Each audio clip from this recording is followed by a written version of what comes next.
I have an update on a case out of Mississippi, and I just listened to the district attorney give a news conference after the conviction of Lindsey Whiteside. Lindsey Whiteside is a former youth pastor in Mississippi from Getwell Church in Hernando, Mississippi. She was also a DeSoto Central High School assistant basketball coach. Lindsey Whiteside was arrested last November and charged with sexual battery of a child in a position of trust, and she was indicted about a month later in DeSoto County. So Lindsey Whiteside pled guilty today on the charges, and she has been sentenced to 10 years in prison. However, 3 of those years will be on house arrest, and the last 7 years will be on probation. But she will have to register as a sex offender for the remainder of her life. The victim was a member at Getwell Church, and that is where Lindsey met the victim and began to groom her and sexually abuse her repeatedly. And the district attorney gave some very poignant remarks and called the extremely short sentence a travesty, an injustice to the victim. The DA's office had asked for 30 years in prison, and this is what she got. A member of Lindsey's family also spoke and gave a statement at this news conference. I'm going to add a clip at the end of my video so that you can listen, and I would encourage you to do so. And I think that what the DA had to say was absolutely spot on. If Lindsey had been a man, or let's say looked differently, she would have gotten probably at least 20 years actually in prison. The district attorney also took the time to call out members of the community who wrote letters of support and spoke on behalf of Lindsey.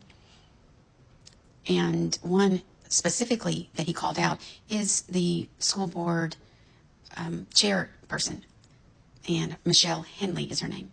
In fact, he spoke so strongly against what Miss Henley did that he is calling on her to resign. He also named or mentioned other people, other teachers, a principal in the DeSoto County School District that spoke out in support and wrote letters of support for Lindsey. He's calling on them to resign as well.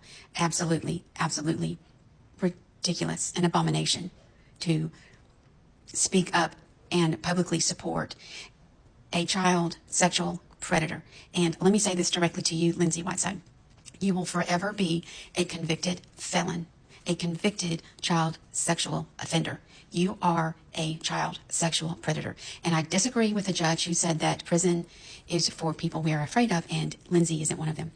Lindsey is absolutely terrifying because she used her position of trust as a youth pastor, as a coach, to prey upon the most vulnerable among us and cause a lifetime of pain. She absolutely is terrifying. She's a monster.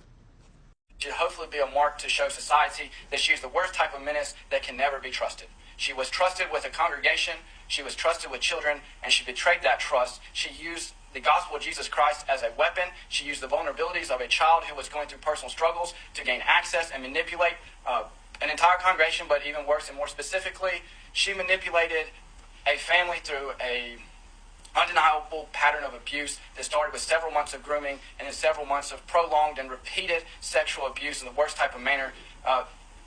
I cannot summarize the entirety of this abuse in a short press conference. Suffice it to say, I sincerely believe that if this was perpetrated by a man against a young woman, that we would have seen something akin to 20 years in prison. I think that she is the benefactor of a very wrong double standard in society. I think that it is high time for people to start paying attention to what goes on in our court systems, because this is an absolute travesty.